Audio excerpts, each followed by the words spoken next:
Hammaga assalomu alaykum. Malika balig'ini ovlash uchun qanday montaj qilinadi degan aka-ukalarimizga ajoyib video tayyorlab qo'ydim. Videoni tomosha qiling oxirigacha. Xo'p, boshladik. Avvalambor bizga yaxshi kurchok kerak bo'ladi. Albatta, suvni tubida ushlab turuvchi qo'rg'oshin asqotadi va asfaltni rezinkalarimiz ham zo'r asqotadi. Povadoklarimizni ushlab turuvchi vertlijoklar ham zo'r ish beradi.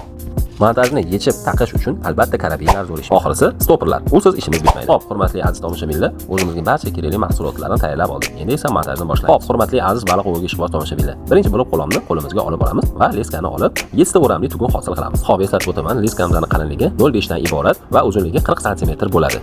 Tugunimizni hosil qilib bo'ldik. Ortiqcha joyini kesib tashlaymiz va undan keyin stoperimizni tiqib pastga joylashtiramiz. Birinchi stoperimizni tiqib bo'lgach, vertlijogimizni tiqamiz. Vertlijogdan keyin yana bitta stoperchamiz bilan mahkamlab qo'yamiz. Xo'p, o'zi aslida bu montajda bu stoperlarni ishlatmasdan oddiygina tugun chiqarib povadokni boylasa ham bo'ladi. Nega men bu stoperlar bilan bunday ish qilganimni oxirida sizlarga tushuntirib beraman. Montajimizning asosiy qismini tayyorlab bo'ldik, ya'ni karabinni oxirgisini ulab 7 ta o'ramli tugunimizni hosil qilib, ortiqcha joyini kesib tashladik. Ko'rib turibsizki, biz montajning asosiy qismini tayyorlab bo'ldik. Endi esa kurchoklarga navbat. Men o'zim o'tkir tig'li shiday kurchokni ishlatganim uchun sizlarga ham shu kurchokdan foydalanishni tavsiya qilaman. Xo'p, vertlijogimizni o'rnatdik. Endi esa unga leskamizni 7 ta o'ramli tugun bilan qotirib qo'yamiz. Povadogimizni shu yerdan boshlaymiz. Xo'p, povadogimizni tugunini hosil qilib bo'lgach, undan keyin esa bizga rezinka atvodimiz asqotadi. Rezinka atvod senga nimaga kerak? Oddiy o'zini boylab qo'y deydigan odamlarimiz ham bor, lekin men rezinka atvod bilan nimaga ishlashini hozir sizlarga tushuntirib beraman. Bu rezinka atvodimizning vazifasi shundan iboratki, povadogimizni pastga qo'rg'oshin bilan birgalikda chugallashib ketmasligi uchun xizmat qiladi. Qisqa qilib aytganda,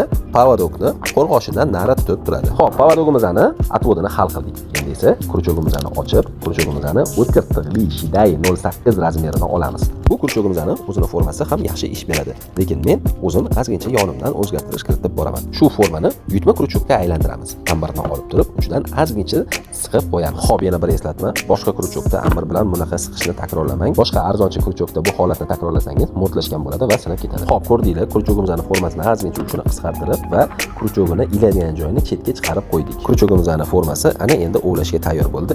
7 ta o'ramli tugunimizni hosil qilib, mustahkam boylab qo'yamiz. Kurchogimizning tugunini mustahkam boylab bo'lgach, men sizlarga stoperning nimaga xizmat qilishini hali pastda eslatib o'tdim.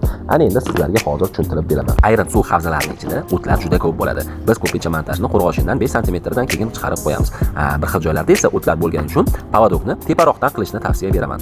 Xo'p, montajni ham yasashni o'rganib oldik. Endi esa aparishni kurchokka qanday ilishni ko'rsatib beraman. Baliq o'giga endi kirib kelgan aka-ukalarimiz ko'pincha aparishni bosh tomoni bilan ilib qo'yishadi. Eslatib o'taman, bosh tomonida qora nuqta bo'ladi. Orqa tomonda esa sal bundoq to'ntaroq bo'ladi. Orqa qismi bilan kurchokka ilib qo'ysangiz, mana bu harakatlar bilan baliqni o'ziga jalb etadi va yaxshi natijalarga sabab bo'ladi. Hurmatli aka-ukalar, video ma'qul kelgan bo'lsa, profilim tagida silka mavjud, silkani tagida Telegram gruppamga shu kabi montajlar va lokatsiyalar bo'limiga ega bo'ling.